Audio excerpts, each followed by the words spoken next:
Ya, kita lanjutkan dialog. Saya masih bersama Pak Sus Hindarno, Kepala Biro Humas Kementerian Tenaga Kerja melalui Skype. Pak Sus, data yang Anda dapatkan saat ini, 53.000 TKI yang pulang dari, mayoritas pulang dari Malaysia ini, mereka dari screening awal, apakah memang sudah ada yang menunjukkan gejala awal COVID dan harus menjalani karantina? Baik Mbak, memang dari awal itu tidak ada Mbak, tapi begitu kami proses pemulangannya baru ketahuan ada beberapa yang terpapar COVID. Berapa tepatnya Pak Sus? Mbak. Angkanya masih belum kami komunikasikan Mbak, kami belum mendapatkan data yang tepat Mbak. Tapi dari 53.000 ini ada ya Pak, apakah hitungannya sampai 100 atau kurang dari 100? Saya kira kurang Mbak, kurang. Baik, dan mereka semua menjalani karantina di Tanjung Pinang, di Kementerian Sosial? Bagi yang terindikasi COVID dan pemulangannya melalui pintu Kepri, tentunya akan dikarantina di RPTJ di Tanjung Pinang ke biliknya Kemsos. Baik, ini juga nantinya kan ada kebijakan juga dari pemerintah daerah, tujuan para TKI ini untuk melakukan rapid test, di mana rapid test ini memang mayoritas dikhususkan untuk para TKI yang pulang, tapi itu nanti kita bicara lebih lanjut lagi. Terkait dengan mereka yang masuk melalui jalur-jalur tikus, Pak Sus, sebenarnya ada berapa banyak kalau kita bicara rutenya Malaysia saja melalui jalur tikus masuk ke Kepulauan Riau atau ke Batam atau ke Karimun, itu ada berapa banyak Pak jalur tikusnya? Mohon izin, namanya jalur tikus itu tidak terdeteksi Mbak, karena awalnya mereka jalur tikus dan dari tahun ke tahun sampai dengan saat ini namanya jalur gajah. Mengapa demikian? Dulu di Intikong, contohnya di Kalimantan, itu jalur tikus, tapi sekarang karena sudah dibikin border oleh Presiden RI dan jadi jalan raya, tapi masih ada perlintasan yang tersembunyi di samping jalan yang sudah besar. Jadi sekarang jalur tikus berubah menjadi jalur gajah, tapi jumlahnya banyak sekali. Kalau kita bicara di wilayah, oke, kalau kita narrow down aja ya di perbatasan, misalnya ada Tanjung Pinang, Batam dan Nunukan. Ini mereka memang masih dilalui untuk jalur-jalur tikus ini, Pak? Jadi Nunukan yang pelabuhannya di Tunontaka misalnya itu resmi, Tapi kan ada sampai pelabuhan radiusnya berapa puluh kilo, ada pelabuhan kecil atau ada tempat jalur tikus ini yang tidak sulit terdeteksi. Tapi dulu yang namanya jalur tikus dan sekarang sudah dijaga oleh aparat kita, tentunya sudah terdeteksi semua apabila itu masih dipergunakan untuk lalu lintas kepulangan atau keberangkatan mereka. Yang sudah terdeteksi melalui jalur-jalur itu Pak, yang sudah terdeteksi melalui jalur itu ada berapa ribu Pak? Belum ketahuan, jadi koordinasi kami angka tadi 52.000 yang only Malaysia itu baik melalui pelabuhan besar dan kecil, baik di seputaran Kepri, di Tanjung Pinang, di Tanjung Balai Karimun maupun di Dumai. Kalau tadi di awal Pak Sus bilang bahwa ini adalah kepulangan TKI ini sangat luar biasa begitu, apa treatment luar biasa juga dari Kementerian Tenaga Kerja untuk itu? Begini, memang di negara Malaysia adalah suatu receiving country yang berbatasan langsung dengan terdekat dengan Indonesia, dan jumlah TKI saat ini di Malaysia tergolong terbesar dibandingkan dengan negara lain. Dan dengan adanya kepulangan yang jumlahnya selama Maret sampai April mendekati angka 73.000 tadi, 72.000 sekian ya. Itu kan berarti suatu hal yang luar biasa karena memang kebetulan Malaysia memberikan kebijakan lockdown bagi negaranya, sehingga seluruh pekerja tidak hanya dari Indonesia itu tentunya yang visa kerjanya habis, kontrak kerjanya habis, tidak diperpanjang dan lain sebagainya, tentunya akan kembali ke Indonesia. Karena biayanya tidak menumpuk dalam 1 bulan ini langsung pulang ke ini, kecuali ada kebijakan deportasi seperti dulu pernah terjadi juga.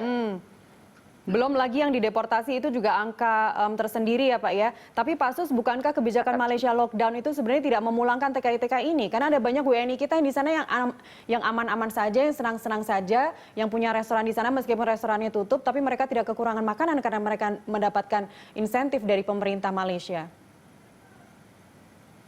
Baik Mbak, memang di Malaysia ini mohon izin dan mohon maaf sebelumnya nih, kan sebetulnya memang banyak keberangkatan warga negara yang ujung-ujungnya menjadi pekerja itu melalui dokumen yang unprocedural.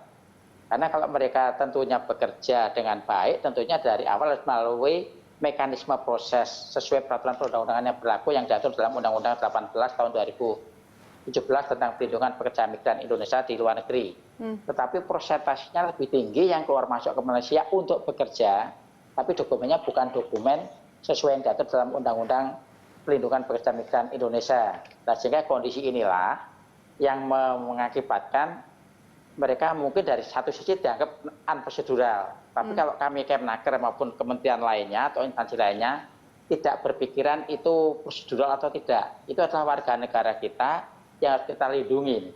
Untuk itu biarpun itu unprocedural, kita tetap turun tangan untuk dalam rangka mendata, apalagi ini daerah adanya merebaknya virus corona.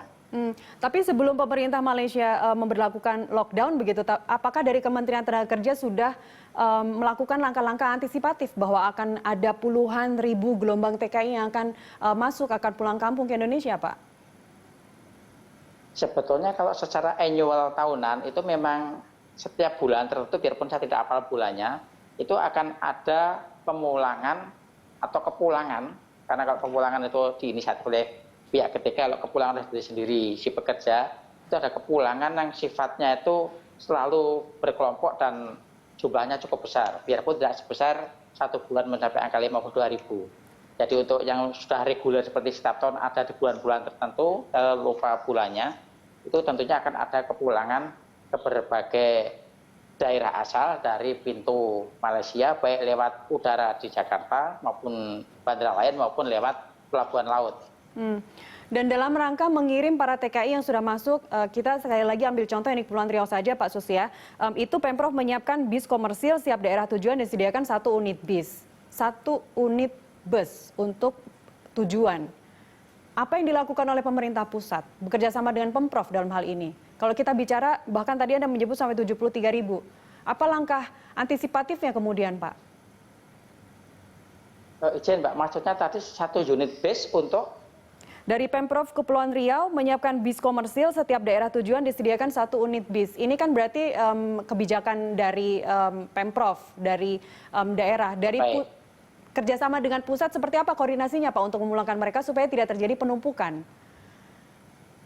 Baik, sebetulnya Kepri ini termasuk salah satu destinasi debarkasi yang luar biasa karena mereka sudah saya sampaikan di depan, jumlah penduduknya lebih sedikit yang menjadi PMI, tapi hanya menjadi transisi bagi warga negara maupun pekerja yang ke Malaysia yang didatangkan dari daerah lain. Nah, kebijakannya adalah bahwa pemerintah Provinsi Kepri secara berinisiasi, mungkin sebelumnya berkoordinasi dengan daerah asal PMI, menyediakan bus itu untuk jangkauan yang dilalui lewat darat tentunya. Tentunya lewat darat itu kalau dari Kepri ke suatu kabupaten mana atau daerah mana yang bisa dilalui dengan bus, mereka untuk mengurangi penumpukan, berinisiasi dengan baik, dengan sukarela untuk membawa mereka kembali ke daerah asal yang lintas darat.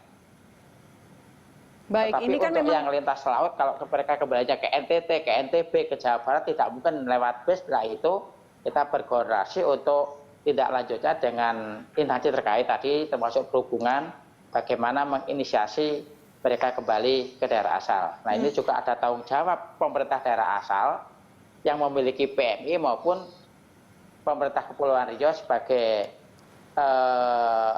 provinsi yang ketempatan. Jadi sebenarnya itulah pertanyaan besar dari PLT Gubernur Kepri Pak Sus yang minta rekomendasi apa, yang minta langkah apa yang harus diberikan oleh pemerintah pusat terhadap daerah ini supaya mereka nggak keteteran sendiri untuk ngurus puluhan ribu TKI yang meskipun transit tapi sempat menumpuk di daerah itu. Saya belum dapat, maaf Pak Sus, saya belum dapat jawabannya, saya belum mendapatkan langkah tegas dari pemerintah pusat terkait hal ini. Oh, baik, pertama kita mengkoordinasikan dengan pemerintah daerah asal.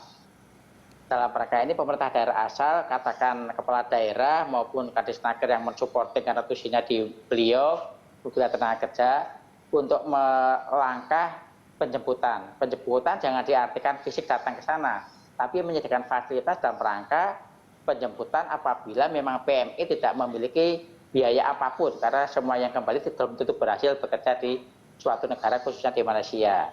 Yang kedua, dari gabungan pemerintah, baik ada PNPB, ada Kemkes, ada perhubungan, ada dinas sosial, ada pemerintah daerah setempat maupun daerah asal, termasuk ada kalau Kemnaker kan nggak punya kaki langsung karena kita koordinasinya ke Pemda setempat dinas tenaga kerja. Nah itu saling berkolaborasi bagaimana untuk dapat meringankan beban pemerintah Kepri sehingga biaya tidak semuanya ditanggung pemerintah Kepri tapi bisa kita usung bersama untuk mengembalikan TKI atau PMI ke daerah asal masing-masing.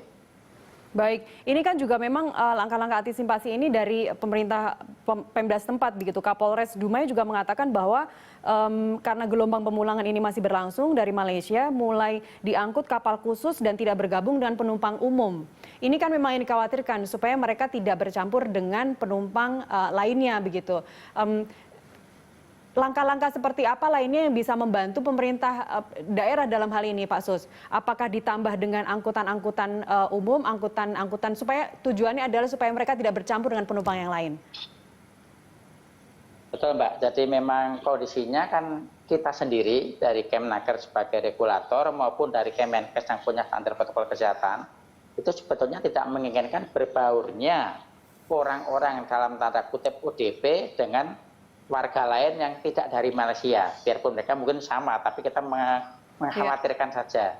Nah, terkait dengan tersebut, kami pemerintah tentunya berinisiasi, contohnya kalau kapal TNI kan itu di pusat bukan di daerah, biarpun lokasinya di daerah.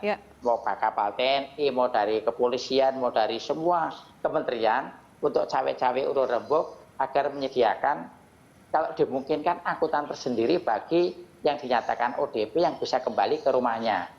Tapi sangat kecil kemungkinannya kalau mereka harus naik pesawat dengan pesawat jadi kan kecil karena ternyata jumlahnya juga lumayan banyak yang langsung pulangnya ke Bandara Soekarno-Hatta atau ke Juanda dan bandara lainnya, Mbak. Tapi apakah sudah ada koordinasi itu, Pak? Bahwa nantinya kapal-kapal TNI yang ada di situ itu akan dipergunakan. Apakah sudah ada koordinasi di situ? Atau baru sekedar anjuran?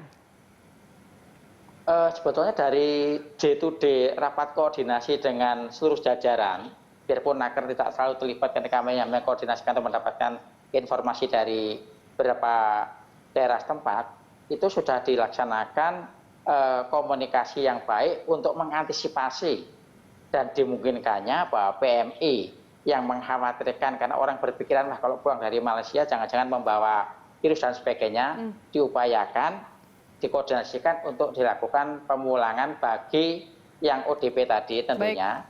Dengan cara yang Mbak sampaikan tadi, Mbak. Baik, itu berarti unsur transportasinya karena data tadi ternyata masih belum masuk yang ada di Kepri menumpuk sekarang ada berapa mungkin nanti diupdate lagi agak siangan dikit Pak Sus. Tapi kemudian masalah lainnya adalah bagaimana dengan TKI ilegal, bagaimana mereka yang dideportasi, apakah mereka benar-benar memegang KTP asli dari daerah setempat begitu? Karena sekarang beberapa daerah menerapkan karantina wilayahnya hanya boleh yang masuk itu warga mereka sendiri. Ini kan akan menimbulkan pertanyaan baru, akan menimbulkan PR baru begitu. Pertanyaan ditunda dulu, Pak Sus terkait hal itu. Jawabannya ditunda dulu, kami kembali usai jeda pariwara berikut, tetaplah bersama kami.